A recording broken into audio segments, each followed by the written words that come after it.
வணக்கம் நண்பர்களே. கொஞ்சம் கசப்பா இருந்தாலும் ஒரு உண்மையை சொல்லட்டா, இந்த உலகத்துல உங்க நிலைமை ஒரு கருவேப்பிலை மாதிரி ஆயிடுச்சு. சமைக்கும்போது வாசனைக்கு தேடுவாங்க, ஆனா சாப்பிடும்போது முதலா தூக்கி வெளியே வீசுவாங்க. நீங்களும் அப்படிதானே? உதவி தேவைப்படும் போது மட்டும் உங்களை அண்ணா தம்பின்னு தேடி வருவாங்க. காரியம் முடிஞ்ச உடனே நீ யாருன்னு தெரியாத மாதிரி போயிடுவாங்க.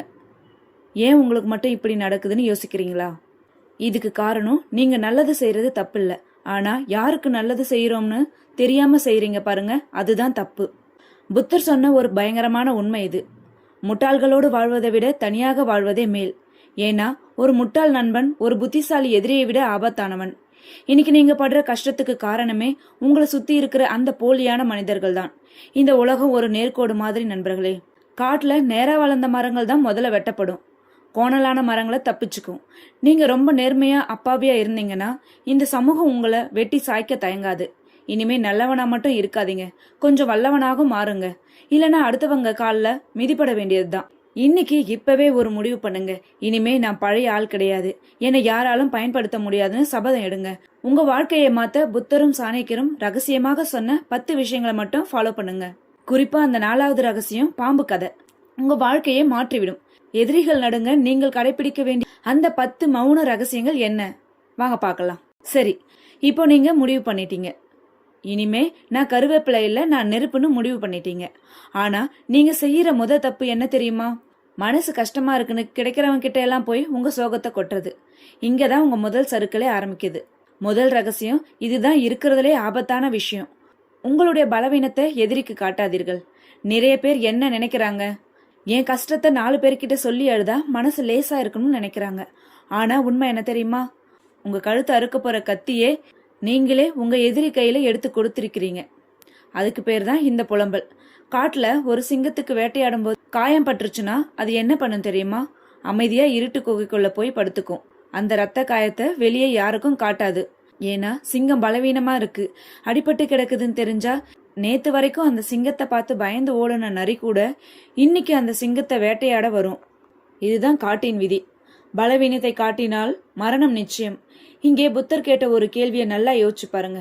உன்னுடைய ரகசியத்தை நீயே காக்க முடியவில்லை என்றால் வேறு யாரு காப்பார்கள் என்று எதிர்பார்க்கிறாய்? உங்க வாயை நீங்களே அடக்க முடியலனா ஊர் உலகம் எப்படி அடக்கும்?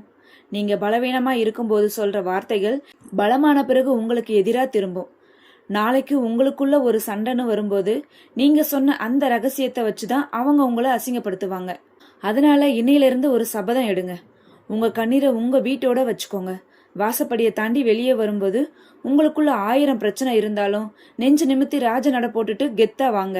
உலகம் உங்க காயத்தை பார்க்க கூடாது, உங்க கெத்தை தான் பார்க்கணும். நினைவில் வச்சுக்கோங்க, இன்னைக்கு உங்க கண்ணீரை துடைக்கிற கைகள் தான் நாளைக்கு உங்க கழுத்தை நெருக்கும். உஷாரா இருங்க. சரி, இப்போ சோகத்தை மறக்க பழகிட்டீங்க, ஒரு சிங்கமா நிமிர்ந்து நின்னுட்டுங்க. சூப்பர். ஆனா நிறைய பேர் பண்ற அடுத்த பெரிய முட்டாள்தனம் என்ன தெரியுமா? சந்தோஷம் தாங்காம அவசரப்பட்டு உளறது. அங்கேதான் உங்க 2வது சறுக்களும் ஆரம்பிக்குது. 2வது ரகசியம், காரியம் முடியும் வரை மூச்சு விடாதீர்கள். நிறைய பேருக்கு ஒரு மோசமான பழக்கம் இருக்கு. ஒரு நல்ல விஷயம் நடக்க போகுதுன்னா அது நடக்கிறதுக்கு முன்னாடியே ஊர் முழுக்க தம்பட்டம் அடிப்பாங்க. நான் புது பிசினஸ் ஆரம்பிக்க போறேன், நான் வீடு கட்ட போறேன், எனக்கு அந்த வேலை கிடைக்க போகுது அப்படின்னு சொல்லிடுவாங்க. ஆனா கவனிச்சு பாருங்க, அப்படி சொன்ன அடுத்த நாளே அந்த காரியம் தடையாகி நிற்கும். ஏன்டா சொன்னோம்னு ஃபீல் பண்ணுவாங்க. ஏன் இப்படி நடக்குது? கவனமா கேளுங்க. ஒரு விதை மண்ணுக்குள்ள புதஞ்சு இருட்டுல இருக்கிற வரைக்கும் தான் அது பத்திரமா வளரும். நான் வளர்றேன் பாரு அப்படின்னு சொல்லி அதை யாராவது நோண்டி வெளியே போட்டா என்ன ஆகும்? ஒண்ணு வெயில்ல காஞ்சு போகும், இல்லனா பறவைங்க வந்து கொத்திட்டு போயிடும். உங்கள் லட்சியமும் அந்த விதை மாதிரி தான் நண்பர்களே. இங்கே புத்தர் சொன்ன ஒரு அழகான வரியை ஞாபகம் வச்சுக்கோங்க. ஒரு பூ மலரும் போது சத்தம் போடுறதில்ல, ஆனா அது மலர்ந்த பின் உலகம் அதை திரும்பி பார்க்கிறது. நீங்களும் அந்த பூ மாதிரி இருங்க. சத்தம் போட்டு வளராதீங்க, அமைதியா வளர்ந்துட்டு அப்புறம் சத்தம் போடுங்க. உங்களுடைய திட்டம் பிளான் என்னன்னு வெளியே தெரிஞ்சா அதை தடுக்க 1000 பேர் வருவாங்க. உங்க வளர்ச்சியை பார்த்து கைத்தட்ட 4 பேர் இருந்தா அதை கெடுக்க 40 பேர் காத்துட்டு இருப்பாங்க. பொறாம கந்திருஷ்டி இதுல இருந்து தப்பிக்க ஒரே வழி மௌனம் மட்டும்தான். அதனால இனிமே ஒரு விஷயத்தை செஞ்சு முடிக்கிற வரைக்கும் ஊமையா இருங்க. லட்சியங்கிறது ஒரு கர்ப்பம் மாதிரி. குழந்தை பிறந்ததுக்கு அப்புறம் தான் சத்தம் கேட்கணும், அது வரைக்கும் அமைதியா சுமக்கணும். நீங்க ஜெயிச்சதுக்கு அப்புறம் உங்க வெற்றி ஊர் முழுக்க சத்தம் போடணும். அது வரைக்கும் யாருக்கும் தெரியாம ரகசியமா இருங்க. சரி, உங்களுடைய லட்சியத்தை பிசினஸ் பிளான ரகசியமா வச்சு பழகிட்டீங்க. சூப்பர். ஆனா இதையெல்லாம் தாண்டி உங்களுடைய மானத்தை காப்பாத்திக்க தெரியுமா? நிறைய பேர் சறுக்கிற இடம் இதுதான். வெளி உலகத்துல புத்திசாலியா இருக்கிறவங்க கூட வீட்டு விஷயத்துல முட்டாளா மாறிடுறாங்க. 3வது ரகசியம் ரொம்ப முக்கியமான பாடம். குடும்ப சண்டைய வீதிக்கு கொண்டு வராதீர்கள். குறிப்பா கணவன் மனைவிக்குள்ள நடக்கிற பிரச்சனை, மாமியார் மருமகள் சண்டை, இதெல்லாம் ஃப்ரெண்ட்ஸ் கிட்டயோ உறவுக்காரங்க கிட்டயோ சொல்ற பழக்கம் இருக்கா? முதல்ல அதை நிறுத்துங்க. ஏன்னா அடுத்தவங்க வீட்டு பிரச்சனையை கேட்கறவங்க வெறும் டைம் பாஸ் என்டர்டைன்மெண்ட் மட்டும்தான். ஆனா உங்களுக்கு அது அவமானம். நீங்க அழுதுகிட்டே உங்க குடும்ப கதையை சொல்லும்போது அவங்க வெளியே ஆறுதல் சொல்ற மாதிரி நடிப்பாங்க. ஆனா உள்ளுக்குள்ளேயே பரவாயில்லையே இவன் குடும்பத்துல இவ்வளவு கூத்து நடக்குதான்னு ரசிப்பாங்க. நாளைக்கு உங்களுக்குள்ள சண்டை முடிஞ்சு நீங்க ஒன்னு சேர்ந்தாலும் ஊர் உலகம் உங்களை ஏளனமா தான் பார்க்கும். இங்கே புத்தர் சொன்ன ஒரு வைர வரிகளை ஞாபகம் வச்சுக்கோங்க. தன்னுடைய வீட்டின் குறைகளை வெளி உலகத்திற்கு சொல்பவன் தான் தன் தலையிலே மண்ணை வாரி போட்டுக் கொள்கிறான். எவ்வளவு பெரிய உண்மை! உங்க வீட்டு ரகசியம் வெளியே போற அன்னைக்கே உங்க மரியாதையும் செத்து போச்சுன்னு அர்த்தம். அதனால இன்னையிலிருந்து ஒரு முடிவு பண்ணிக்கோங்க. வீட்டுக்குள்ள 1000 பூகம்பம் வெடிக்கட்டும், தட்டு டம்ளர் எல்லாம் பறக்கட்டும்.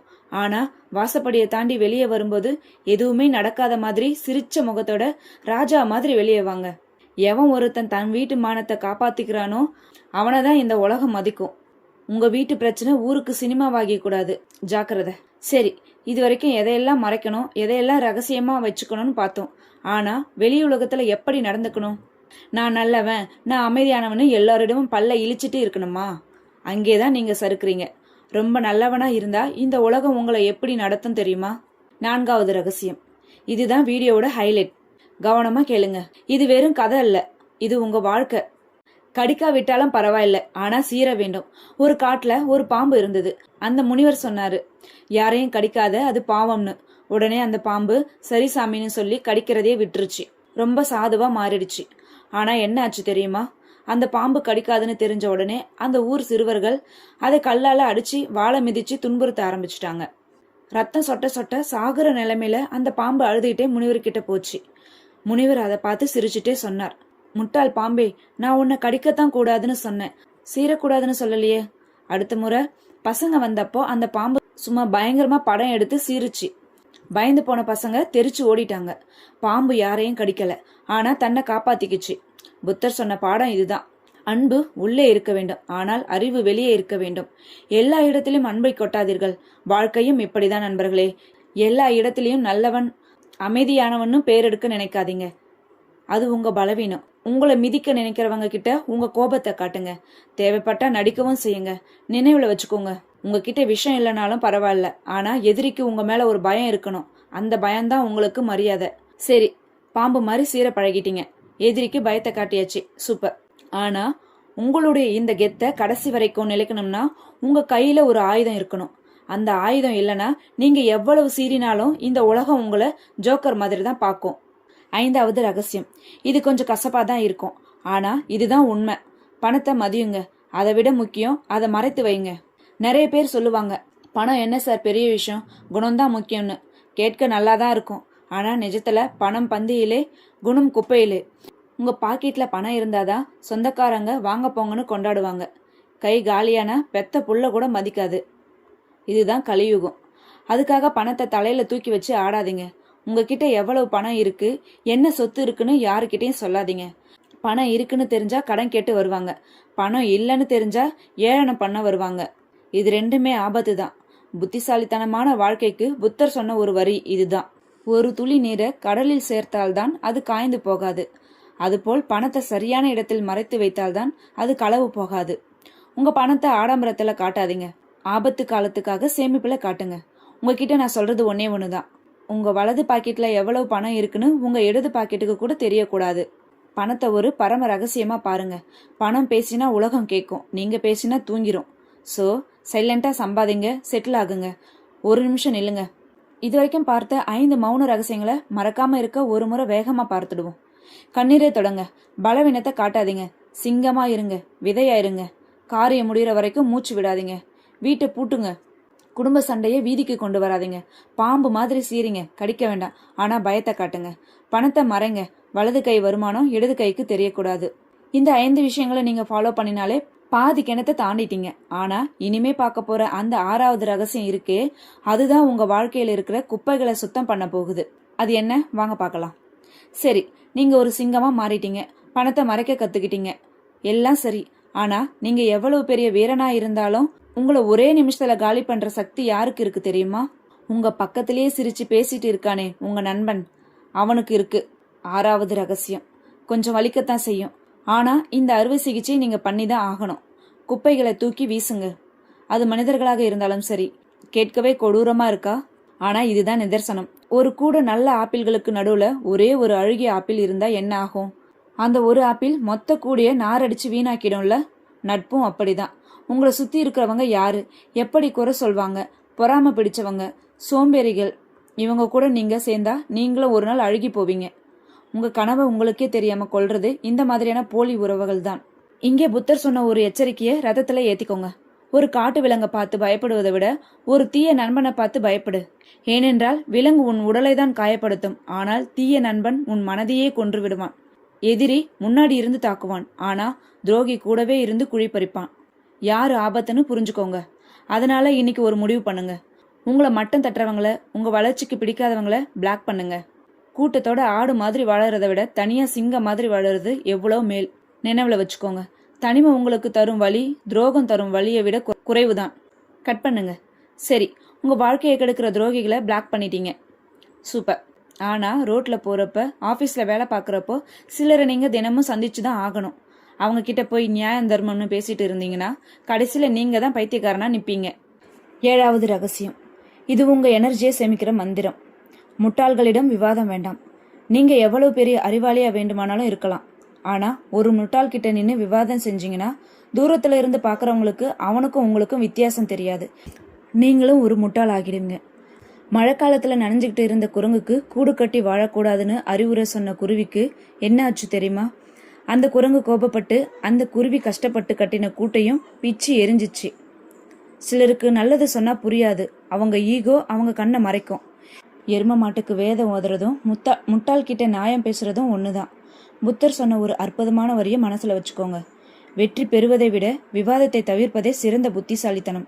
ஏனென்றால் அமைதிதான் மிகச் சிறந்த பதில். சத்தம் போட்டு ஜெயிக்கிறது வீரம் இல்ல, சிரிச்சுக்கிட்டே கடந்து போறதுதான் விவேகம். அதனால இனிமே யாராவது தேவையில்லாம கத்திட்டு இருந்தா விளக்கத்தை கொடுக்காதீங்க. ஜஸ்ட் ஒரு புன்னகை, அப்புறம் ஒரு மௌனம். அதுதான் அவங்களுக்கு கொடுக்குற மிகப்பெரிய அவமானம். நினைவில் வைத்துக் கொள்ளுங்கள். அறிவாளி கிட்ட பேசுங்க, ஜெயிப்பீங்க. முட்டாள் கிட்ட பேசினீங்கன்னா தோத்து போயிடுவீங்க. அவங்களுக்கு மௌனமே சிறந்த செருப்படி. சரி, முட்டாள்களிடம் மௌனமா இருந்துட்டீங்க. ஆனா உங்களை ஏமாத்தனவன், முதுகுல குத்துனவன், இவங்களை சும்மா விட முடியுமா? மனசுக்குள்ள இவனை பழி வாங்கணும், இவனை அழிக்கணும்னு ஒரு நெருப்பு எரிஞ்சுக்கிட்டே இருக்குமே, அதை என்ன பண்றது? அங்கதான் நீங்க ரொம்ப கவனமா இருக்கணும். எட்டாவது ரகசியம். இது உங்க வாழ்க்கையை காப்பாத்துற பாடம். உடைந்து பானையை ஒட்ட வைக்காதீர்கள். பழிவாங்க நினைத்து உங்களை நீங்களே எரித்து கொள்ளாதீர்கள். நிறைய பேர் என்ன நினைக்கிறாங்க? எதிரியை அடிச்சாதான் எனக்கு நிம்மதின்னு நினைக்கிறாங்க. ஆனா உண்மை என்ன தெரியுமா? நீங்க அவனை பழி வாங்கணும்னு சுத்துற ஒவ்வொரு நிமிஷமும் நீங்க உங்க வாழ்க்கையை கோட்டை விடுறீங்க. அவன் ஜெயிச்சுடுறான். புத்தர் சொன்ன உலக புகழ்பெற்ற ஒரு உதாரணம் இது. தயவு செய்து இதை மறக்காதீங்க. கோபம் என்பது அடுத்தவன் மீது வீசுறதுக்காக நாம் கையில் எடுத்து வைத்திருக்கும் நெருப்பு துண்டு. அது எதிரியை எரிக்குதோ இல்லையோ, முதலில் அதை கையில் வைத்திருக்கும் உங்களை தான் எரிக்கும். பழி வாங்கணும்னு நீங்க துடிக்கிற துடிப்பு உங்க நிம்மதியை கெடுக்கும், உங்க தூக்கத்தை கெடுக்கும், உங்க வளர்ச்சியை கெடுக்கும். அப்ப அவங்கள சும்மா விடவா? இல்ல, மிகப்பெரிய தண்டனையை கொடுங்க. அது என்ன தெரியுமா? உங்களுடைய பிரம்மாண்டமான வெற்றி.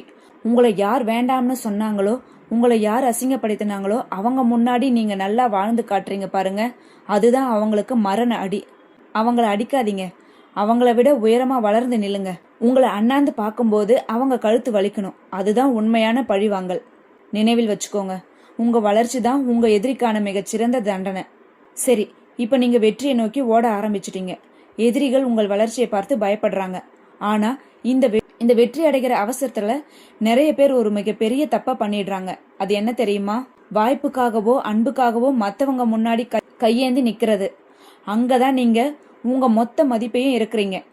9வது ரகசியம் இதுதான். ஒரு ஆணுக்கும் பெண்ணுக்கும் அழகு. சுயமரியாதை இல்லாத இடத்தில் ஒரு வினாடி கூட நிற்காதீர்கள். சிலர் அன்புக்காக கெஞ்சுவாங்க, நட்புக்காக கெஞ்சுவாங்க. ப்ளீஸ் என் கூட பேசு, ப்ளீஸ் எனக்கு ஹெல்ப் பண்ணுன்னு. நண்பர்களே, ஒன்று நல்லா தெரிஞ்சுக்கோங்க. கெஞ்சு வாங்குற அன்பும் கேட்டு வாங்குற மரியாதையும் பிச்சைக்கு சமம். அது உங்களுக்கு தேவையா? விருந்தாளியா போற வீட்டுல கூட முதல் நாள் தான் உங்களுக்கு ராஜ உபசரிப்பு. அங்கேயே நீங்க தங்கிட்டீங்கன்னா 3வது நாள் உங்களுக்கு பழைய சோறு தான் கிடைக்கும். இதுதான் மனுஷ இயல்பு. நீங்க எப்போ ஒருத்தர்கிட்ட அளவுக்கு அதிகமா உரிமையை எடுக்கிறீங்களோ அப்பவே உங்க மரியாதை குறைய ஆரம்பிக்குது. புத்தர் சொன்ன ஒரு வைர வரிகளை நெஞ்சில் பதிய வச்சுக்கோங்க. உங்களை மதிக்காத கூட்டத்தோடு வாழ்வதை விட காட்டில் தனித்து நடக்கும் ஒரு யானையை போல வாழ்வதே மேல். கூட்டத்தோட ஆடு மாறி வாழுறத விட தனியா சிங்கம் மாதிரி வாழுறதுல தான் உண்மையான கெத்து இருக்கு. உங்களை மதிக்காத இடத்துல, உங்க திறமைக்கு அங்கீகாரம் இல்லாத இடத்துல கோடி ரூபாய் கொட்டி கொடுத்தாலும் இருக்காதீங்க. அமைதியா வெளியேறுங்க. அவங்களுக்கு புரிய வைக்கிறது உங்க வேலை இல்லை, விலகி போறது தான் உங்க வேலை. நினைவில் வச்சுக்கோங்க, கூழ கும்பிடு போட்டு வாழறத விட தலை நிமிர்ந்து சாவதே மேல். தன்மானம் தான் முக்கியம். சரி, தன்மானம் முக்கியம்னு சொல்லிட்டு உங்களை மதிக்காத இடத்த விட்டு வெளியே வந்துட்டீங்க, சூப்பர். ஆனா வெளியே வந்த பிறகு இந்த உலகம் உங்களை ஏன் மதிக்கும்? உங்ககிட்ட பணம் இருக்கலாம், அழகு இருக்கலாம், பலம் இருக்கலாம். ஆனா இது எல்லாமே என்னைக்காவது ஒரு நாள் உங்களை விட்டு போயிடும். என்னைக்குமே உங்களை விட்டு போகாத, யாராலும் அழிக்க முடியாத ஒரு விஷயம் இருக்கு. அது உங்ககிட்ட இருக்கா? 10வது ரகசியம். இதுதான் உங்களுடைய நிரந்தர பாதுகாப்பு. கடைசி மூச்சு இருக்கும் வரை கற்றுக்கொண்டே இருங்கள். உலகம் மாறிக்கிட்டே இருக்கு நண்பர்களே. இன்னைக்கு நீங்க ராஜாவா இருக்கலாம், ஆனா நாளைக்கு புதுசா ஒரு தொழில்நுட்பம் வரும், புதுசா ஒருத்தன் வருவான். அப்போ நீங்க அப்டேட் ஆகலனா தூக்கி எறியப்பட்டுருவீங்க. துருப்பிடிச்ச இரும்பும் புதுசா கத்துக்காத மூளையும் ஒண்ணுதான், ரெண்டுமே குப்பையில் தான் கிடக்கும். புத்தர் சொன்ன ஒரு சத்தியமான வார்த்தை இது. ஞானம்தான் மனிதனின் மிகப்பெரிய செல்வம். அதை நெருப்பால் எரிக்க முடியாது, நீரால் அழிக்க முடியாது, கல்வராலும் திருட முடியாது. உங்க சொத்தை எவனாலும் திருடலாம், ஆனா உங்க மண்டைக்குள்ள இருக்கிற அறிவை எவனாலும் திருட முடியாது. அதுதான் உங்க உண்மையான சொத்து. தினமும் ஒரு 10 நிமிஷமாவது புதுசா எதையாவது படிங்க, புதுசா எதையாவது கத்துக்கோங்க. உடம்ப வளர்க்கறத விட அறிவை வளர்த்து பாருங்க. உங்களை அசிங்கப்படுத்தின அதே உலகம் உங்க அறிவை பார்த்து வாய் பிளந்து நிற்கணும். உங்களுடைய பணம் தீர்ந்து போகலாம், நண்பர்கள் விலகி போகலாம், ஆனா உங்க அறிவு உங்களை மீண்டும் ஒரு ராஜாவா அரியணையில் ஏத்தும். நினைவில் வச்சுக்கோங்க, கற்றவன் எங்கு சென்றாலும் அவன்தான் ராஜா. சோ நிறுத்துற வரைக்கும் கத்துக்கோங்க, சாகுற வரைக்கும் ஜெயிங்க. நண்பர்களே, ஒரு விஷயம், இந்த வீடியோவை இதுவரைக்கும் நீங்க முழுசா பாத்திருக்கீங்கன்னா நீங்க சாதாரண ஆள் இல்ல. ஏன்னா ஒரு சாதாரண மனுஷனுக்கு இவ்வளவு நேரம் பொறுமையா உட்காந்து தன் திருத்திக்கணுங்கிற அக்கறை இருக்காது. அந்த பொறுமை உங்ககிட்ட இருக்கு. அங்கேயே ஜெயிச்சிட்டீங்க நீங்க. வீடியோவோட ஆரம்பத்துல நான் கேட்டேன், ஏன் இந்த உலகம் உங்களை கருவேப்பிலை மாதிரி தூக்கி எறியுதுன்னு. ஆனா இப்ப சொல்றேன், இந்த 10 ரகசியங்கள் உங்க மனசுக்குள்ள இறங்கினதுக்கு அப்புறம் நீங்க இனிமே தூக்கி எறியப்படுற கருவேப்பிலை கிடையாது. நீங்க மிதிக்க நினைச்சா சீரற ராஜனாகும். இனி உங்களை யாராலும் பயன்படுத்த முடியாது. ஏன்னா உங்ககிட்ட இப்போ இந்த 10 ரகசியங்கள் இருக்கு. இனிமே நான் பழைய ஆள் இல்ல, நான் நெருப்பு அப்படிங்கிற உங்க முடிவுக்கு ஒரு சாட்சியா இப்பவே இந்த வீடியோவுக்கு ஒரு லைக் பண்ணுங்க. இது வெறும் லைக் இல்ல, அது நீங்க எடுக்கிற சபதம். உங்களை மாதிரியே உங்க நண்பர்களும் அப்பாவியா இருந்தா ஏமாறக்கூடாதுன்னு நினைச்சீங்கன்னா உங்க உண்மையான அக்கறையை காட்ட இதை அவர்களுக்கு ஷேர் பண்ணுங்க. உங்ககிட்ட நான் கேட்கறது ஒன்னே ஒண்ணுதான், எப்படி அந்த பாம்பு யாரையும் கடிக்காம தன்னோட துணிச்சலால சீரியே ஜெயிச்சதோ அதே போல இனிமே நான் அப்பாவியா இருக்க மாட்டேன், துணிச்சலா வாழ்வேன்னு யாருக்கெல்லாம் நம்பிக்கை இருக்கோ அவங்க மட்டும் மறக்காம கீழே கமெண்ட்ல ஐ ஆம் போல்ட் அப்படின்னு டைப் பண்ணுங்க. எத்தனை பேர் இனி போல்டா வாழ போறீங்கன்னு நான் பார்க்கணும். நீங்களும் இந்த உலகத்துல அமைதியா ஜெயிச்சு ஒரு சரித்திரம் படைக்கணும்னு ஆசைப்பட்டீங்கன்னா இப்பவே நம்ம சேனலை சப்ஸ்கிரைப் பண்ணிக்கோங்க. நினைவில் வச்சுக்கோங்க, வெற்றி என்பது சத்தமில்லாமல் செய்யும் செயல். அதை அடைந்த பிறகுதான் உலகம் அதை பற்றி பேச வேண்டும். அதுவரை அமைதியா இருங்க. நன்றி.